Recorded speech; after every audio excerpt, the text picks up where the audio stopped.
All right, Savior of Ollenbock. 3 mana for a 1/2. That's a really crappy body. Has training and says whenever a Savior of this Ollenbock trains. So training is whenever the creature attacks with another creature with greater power, put a counter on this creature. And it says when this thing trains, exile one target creature card from the battlefield or from a graveyard. When this thing leaves the battlefield, put the exiled card onto the battlefield under their owner's control. Okay, so basically this thing can save. Can either exile your opponent's stuff by attacking and training, or it can slowly exile stuff from your graveyard, so that when it dies, it can bring stuff back, or it can like save some creatures in play already of yours by exiling them. When it dies, they come back as well. I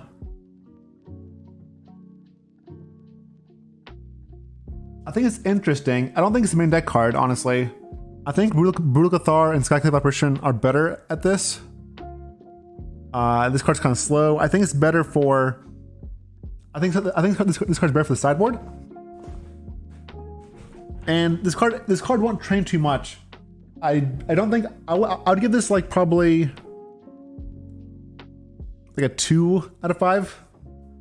2 being sideboard play only, not really, or fringe play, not really main deck playable.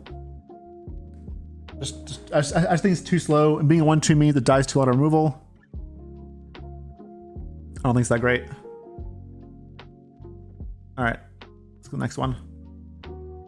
1/2 is just massive. Like two toughness is not where you want to be. It also dies to Cinderclasm. Like if it was a little bigger, maybe, but 2 toughness is like not great.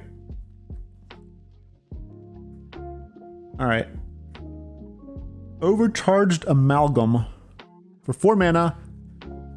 Has flash flying. Exploit. This comes in when this is in the battlefield. You may sacrifice a creature. Exploits from Tarkir.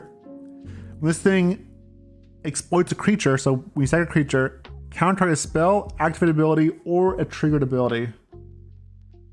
So this is basically just Slimgar Sorcerer. Yeah, this is basically just Slimgar Sorcerer, but bigger.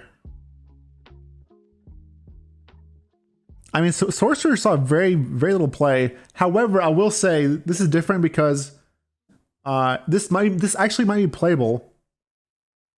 Only because Decay is a mechanic, and Decay, like right now, zombies make stupid 2/2s that don't do anything, and the Amalgam can actually sack the 2/2 for something valuable. So Exploit might actually be huge for zombies or black decks, because right now they have nothing to really do with the decayed creatures, and Exploit's an excellent way to use those decay tokens from Midnight Hunt.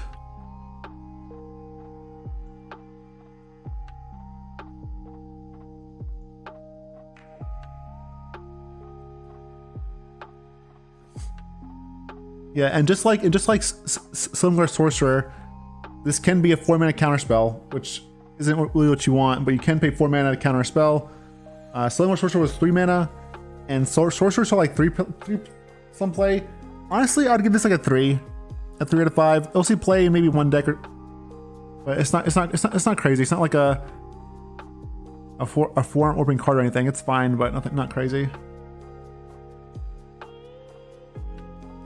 It's good, but again, nothing too wild.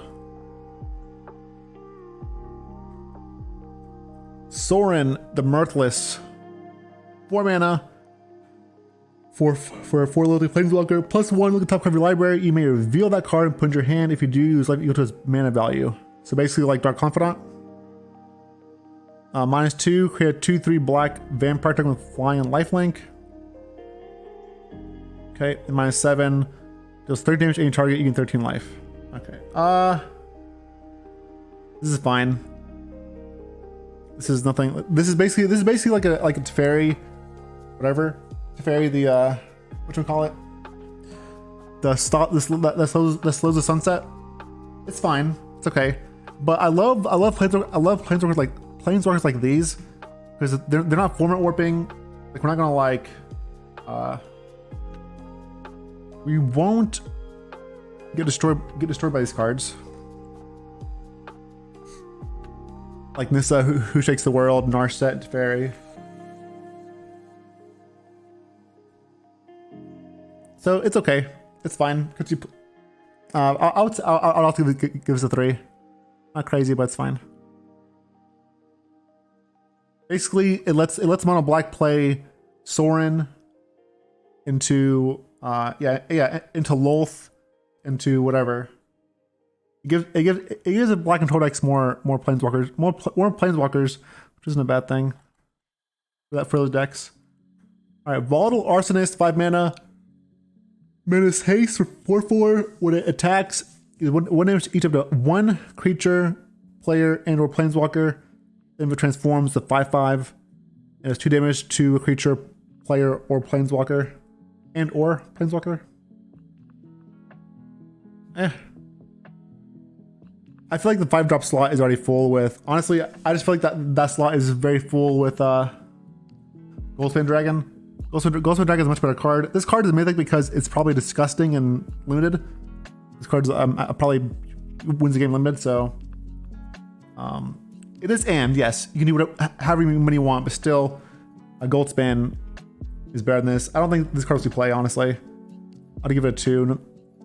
It's just not. I don't think it's that great. Even in like your red werewolf deck, Stormkirk, Werewolf, and Goldspan Dragon is better than this thing. It's not. It competes with Goldspan and it falls short in every way. Like if you want more Goldspans, you could play this maybe, but also it doesn't fly.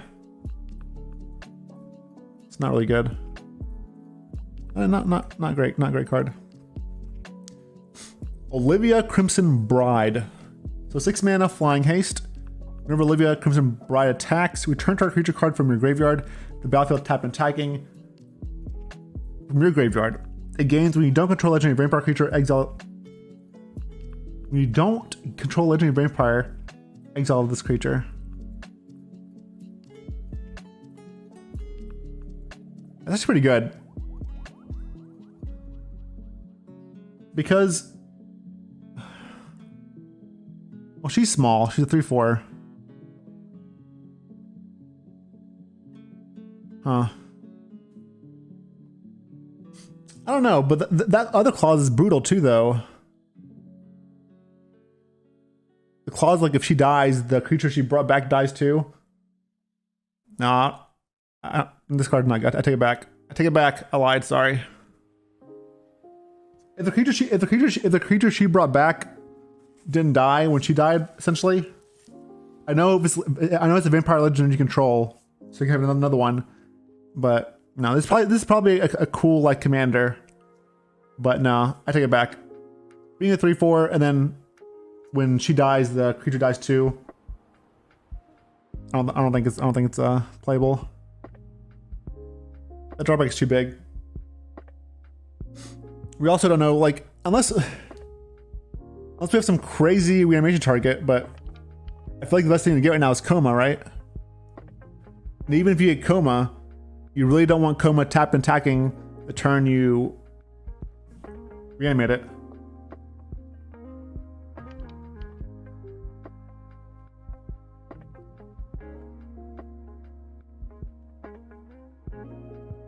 No, I'm gonna say no. Nay. This card, commander card, I would say. It's a bad, yeah, it's a bad Ilharg, or not bad, different Ilharg. Change of Fortune. Wait. Discard your hand, then draw a card for each card you discard this turn.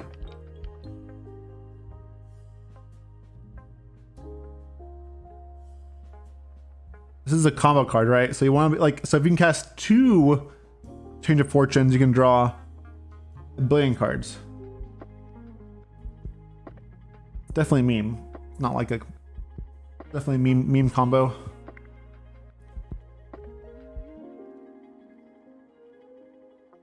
$4 mana is a lot. Imagine this with baseless looting. So like what? So like what? Turn 5 you go looting to draw 2 cards, discard 2 cards, then cast this. I don't know. This card, it's a combo card. It'd probably be fun to mess around with, but I don't think it's that great. Not good. It'll be fun to brew around, but not really standard playable. Too much mana, and you need not only too much mana, like it's turn 4. It's asking you to pay 4 mana to basically do nothing. And in order to get value from it, you have to spend more mana on it. Just way too much. Too much going on. Obviously a combo card, but it's just not good enough for standard.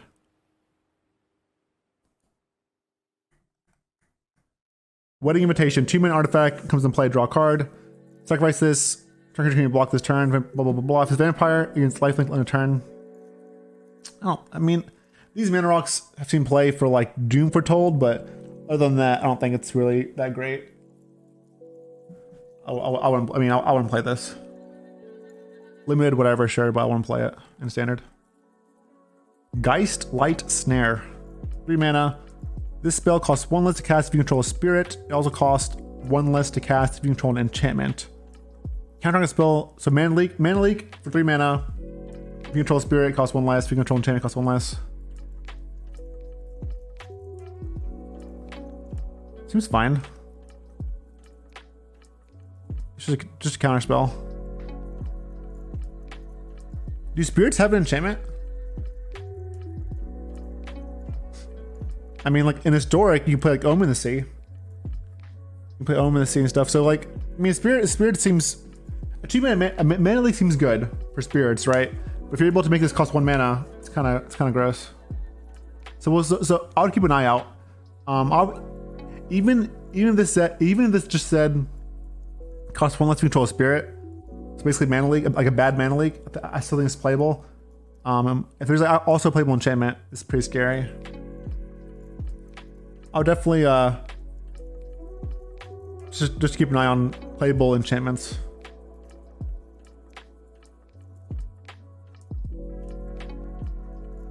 Yeah, and that card in historic is gross because you also just play Curious Obsession, like Curious Obsession into a spirit, whatever, and then blah blah blah.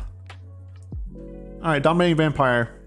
3 mana. When this thing enters the battlefield, gain control for a creature with mana value less than or equal to the number of vampires you control. In return, untap that creature.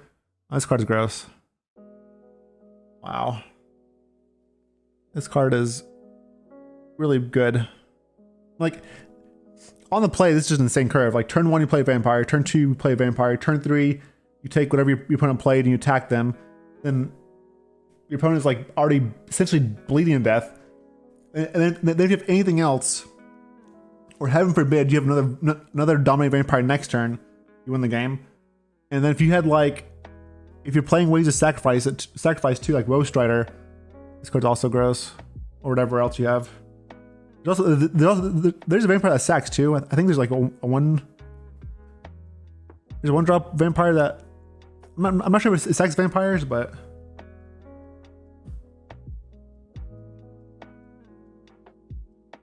Send a battlefield against control creature with mana value less than or equal to the number of vampires you control.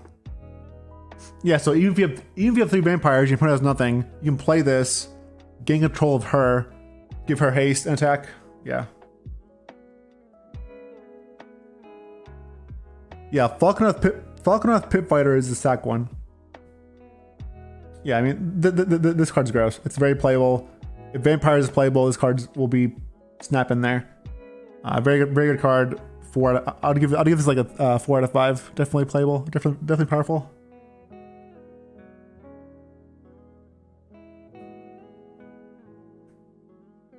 Wedding Announcement. 3 mana. Oh my god. Look, I'm just gonna guess. It's a white enchantment. It's gonna deal with creatures. Always does, right? At the beginning of your end step, put an invitation counter on Wedding Announcement. If you attack with 2 more creatures this turn, draw a card. Oh, wow. Okay. Color me surprised. If you attack 2 more creatures this turn, draw a card. Otherwise, make a 1/1 human creature token. Wait. Makes a human? Are these vampires? Why are we making humans? Then if Wedding Announcement has 3 more counters on it, transform it. It turns into Glorious Anthem. What if they're making babies to eat them? That's dark. That's dark. That's dark AF. Actually, I think this card's really good. Like if you're behind, it makes you dudes. It makes you tokens, and then it transforms, which is awesome. And then if you're ahead, or you're able to attack, it keeps you ahead by drawing cards. This card is actually really good. It's just a very solid, very great card.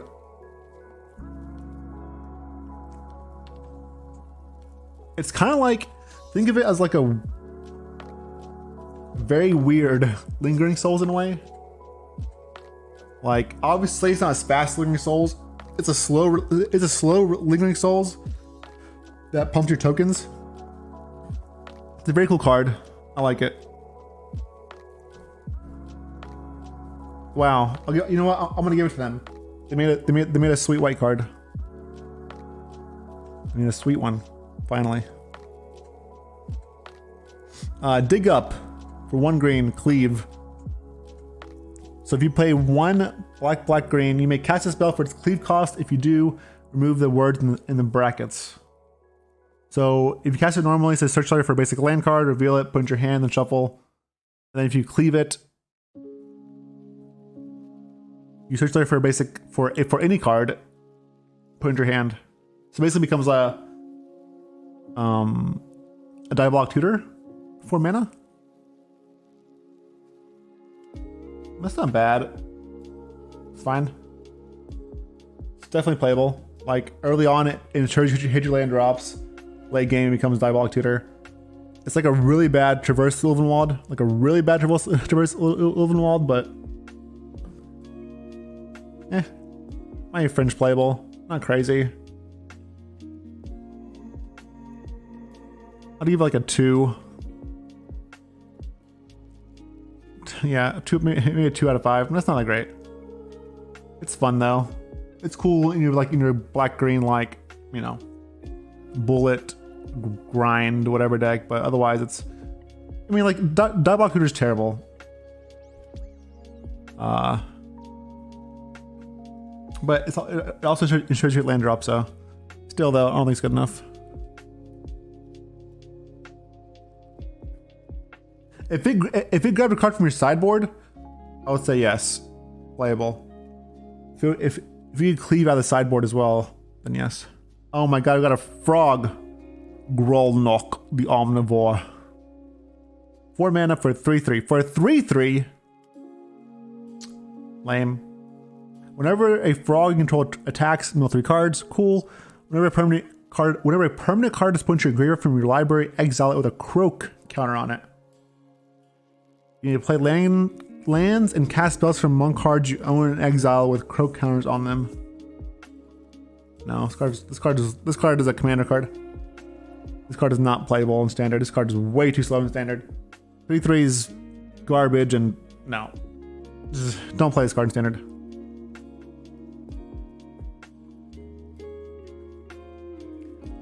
This Anje, Maid of Dishonor. Whenever Anje, Maid of Dishonor, enter one or more other vampires in the battlefield in your control, make a blood token. This ability triggers only once each turn. You can sacrifice another creature or a blood token. Each opponent loses 2 life and you gain 2 life. The blood token says it's an artifact with 1 mana, tap it, discard a card. Sacrifice the token, draw a card.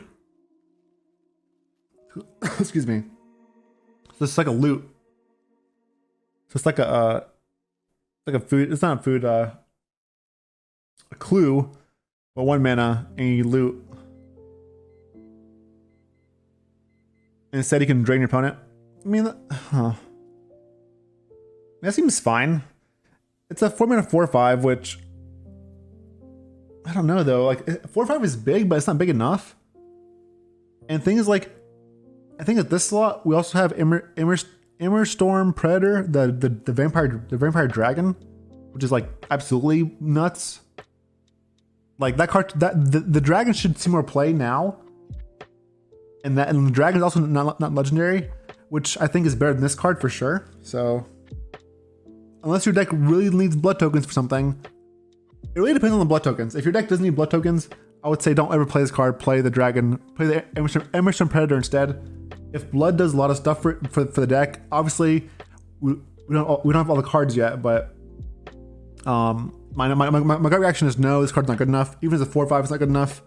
Like green decks get much bigger than that, or they can get bigger than that. And the Predator is just massive. Like it's a 3/3, then a 4/4, then 5/5. Also doesn't die to Wrath of God, like Doom Scars and stuff. So the Innistrad Predator being a vampire dragon is just very powerful compared to this thing, in my opinion. So basically, I'd say that this card is not replacing the Predator unless like blood is huge for whatever reason. Demonic Bargain. 3 mana, exile the top 13 cards of your library, and search your library for a card, put the card into your hand and shuffle. Alright. This card's cool. However, a card like this, you want to play it... Initially, you want to play it in a combo deck, right? So you want to play this in a combo deck. However, you can't. You can't really play this in a combo deck because it exiles 13 cards. So this card will probably see play more so in decks that are just mid range, that are just like 4-ofs. Maybe they can play like 1 bargain, or like maybe 1-2 max bargain. But this card you don't play in a combo deck because this card can literally exile your combo. I'll definitely play this card and brew around it and try to do something with it. But the fact that it can exile your combo is terrifying. It's much better in a deck that like has no combos and just like generic value deck.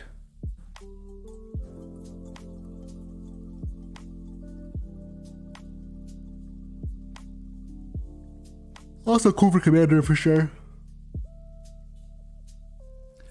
And then, like if we really want to, we also had a Grim Tutor. Grim Tutor is a 3 mana one that you lose 3 life, which is brutal.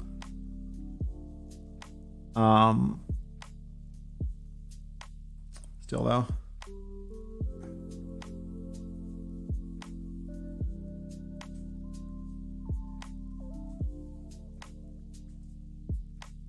Or maybe you just like play this with play blue black with Jace and Thassa. Just play 4 demonic bargains, tainted packs. I don't know. Just try Thassa yourself or Jace yourself, but just even still. This card is extremely fringed, not broken at all. Give this a 2. A 2. By invitation only, 5 mana. Choose a number between 0 and 13. Each player sacrifices that many creatures. I like this. It's a wrath that gets around like indestructible stuff. So things like Adonta Vanguard or the big dragon that we were just talking about, the Predator, the Innistrad Predator gets around that. So basically, any creature that's indestructible gets around. This even kills, this even kills Coma. This card's actually very solid. It's a white board wipe that just essentially kills all the creatures. The only way to stop this card is with the Shield of Faith thing. What's it called?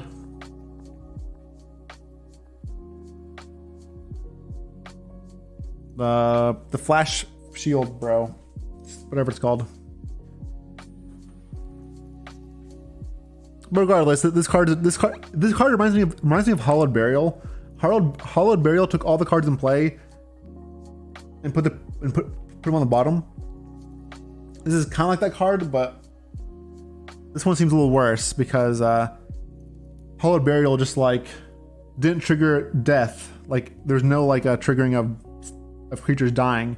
It just put them on the bottom. I feel like this is a worse Hallowed Burial, but that being said, there are some creatures that are annoying that this kills. But again, this card is going to be worse than Doomscar overall, just because your white deck is going to get taxed by at least Spellbinder and Radiant and blah blah blah blah. So I definitely play Doomscar over this card for sure. But it's nice to have access. It's nice to have access to this card. But Doomscar is definitely the better card over, because you can foretell it. And here, I'll just bring this card now. The reason I'm saying that is because for whatever reason, Wizard decided to reprint Thalia, Guardian of Thraben, which is absolutely disgusting card and very powerful. This card is always good. The only time this card is not good is because the cards surrounding it aren't good enough. Thalia will always be playable, will always be good, no matter what. Not no matter what, but will always be good as long as the cards around it are decent. And we have decent cards in Standard. We have Thalia, we have Radiant, we have Lee Spellbinder, we have a bunch of we have like the Werewolf Human that transforms. We have Skyclave Apparition. There are plenty of ways to tax the opponent. Thalia's gonna be great and very powerful and super annoying. I personally am not a fan of this card. I'd much rather them ban All-Around Epiphany than introduce Thalia, because Thalia like just hinders non-creature. Obviously, she hinders non-creature decks. So that's what she does. But I feel like non-creature decks are also fun. I don't know. So it's kind of like she basically says non-creature spells that cost like 5 or more become almost unplayable, especially alongside Spellbinder and alongside Radiant. So this is why this card is this is why you probably want to play Doomscar over the last card by invitation, because Doomscar you foretell, so you can pay part of the cost at some point, and then you can like out the board. This card is nuts. This card is like a 4 or 5, like a 4 or higher. It's definitely at least a 4 out of 5. It's definitely annoying. Massive Might. Target creature gets +2/+2 against trample till end of turn. This card's hilarious.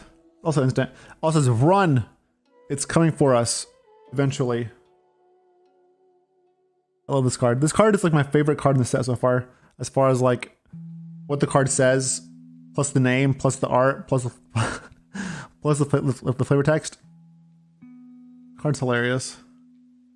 This card's also very good in like any Magecraft deck. Any Magecraft deck that plays the Scribe, the Leon Light Scribe, and the other stupid creature that pumps itself. Or the green one, the elite dragon thing.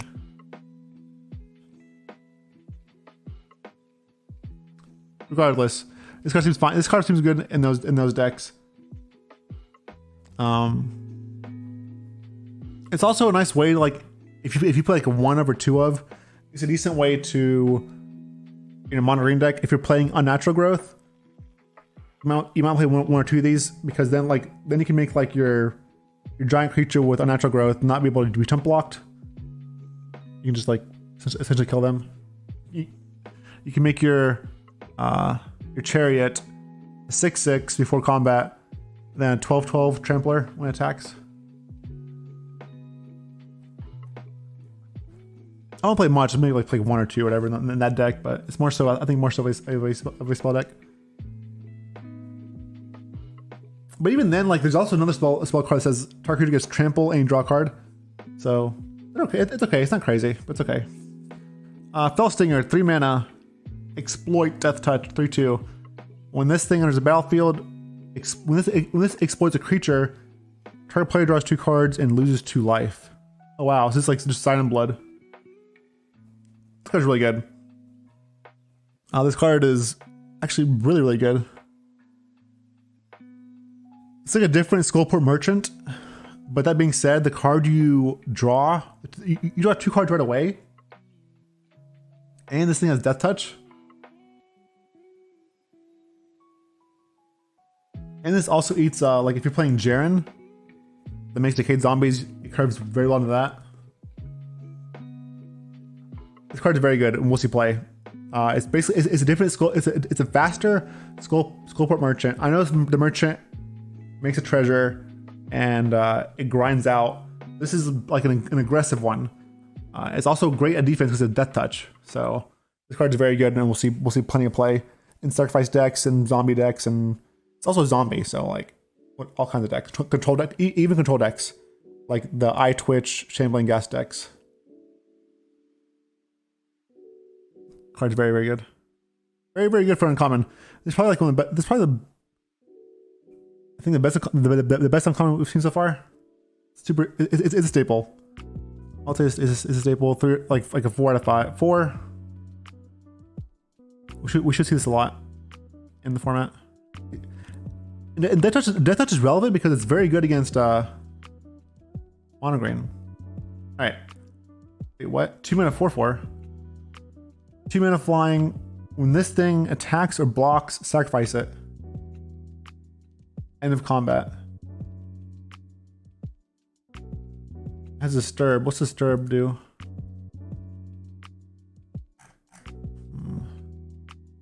Where's the backside of this card?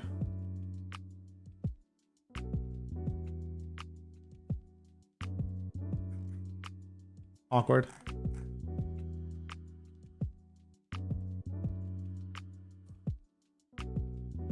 Nice.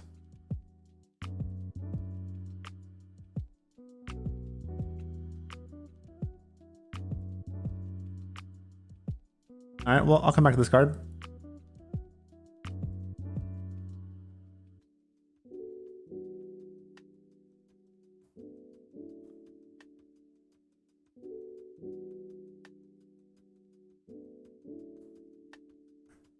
No, I'm literally click on the card.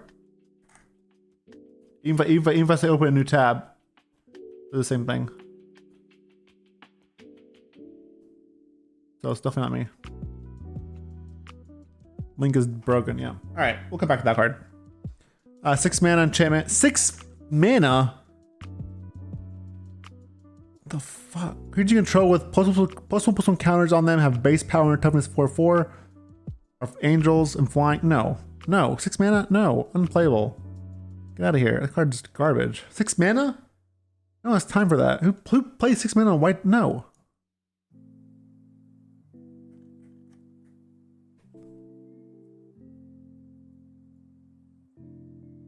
Alright, there we go. There's the card. So the Disturb side becomes Dorothea's Retribution. Enchant creature. Enchant creature has... Whenever this creature attacks, make a 4/4 white spirit creature when flying that's tapped and attacking. Wow! It's a spirit instead of an angel. This thing used to make angels. So basically just like Geistlight Snare trap token without hexproof. Yeah, it seems fine. You can also just mill this thing. This thing's great at block and you can just enchant it. It's fine. It seems neat. It's cool. It's fine. Nothing crazy. Bomb and limited, yeah. I think I'm almost anywhere. I think it's bomb limited. Seems alright. Voldarian Bloodcaster. 2 mana, 2/1 flying. Playable. Already playable. The Vampire Wizard, so 2 relevant creature types. It's 2 mana, it's 2/1 with flying. Whenever this thing, and then it has more text. Like, I can tell it's playable because it's a 2 mana, 2/1 with flying, and then it has more text, and it transforms with even more text. So, you know it's playable. Whenever this thing or another non-token creature you control dies, make a blood token. Sure. Whenever you make a blood token, if you control 5 or more blood tokens, transform this card. Alright, it becomes a 3/3 flyer. At the beginning of combat on your turn, up to 1 target blood token control becomes a 2/2 black bat creature with flying and haste. Yeah, this card's fine. It's an on-curve vampire that makes blood tokens when your vampire die. It transforms, make more bats, and blah blah blah blah. It's just, yeah, it's a staple in the vampire deck. And this set, the vampires we've seen already make me think there's gonna be a tier 1 vampire deck. Like there's a lot of powerful vampires in the set so far. So Griff Rider. Okay, limited. Sorry, apologies. That is limited. Voldarian Estate. Adds colorless mana. You can pay 1 life, add 1 mana of any color. Spend this only to cast a vampire spell. Cool. Pay 5 mana, tap it. Create a blood token. This ability costs 1 to cast for each vampire you control.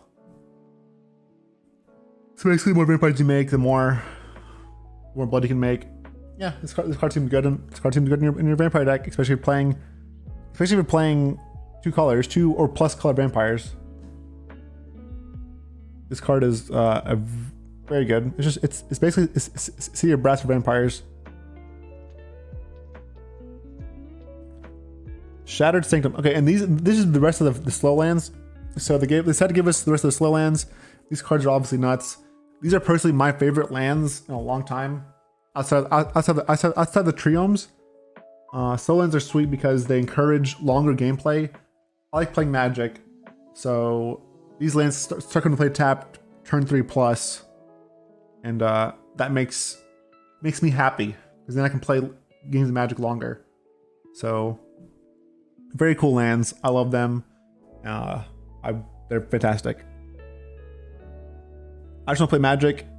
I want to play longer games of Magic, and slow lands encourage that. So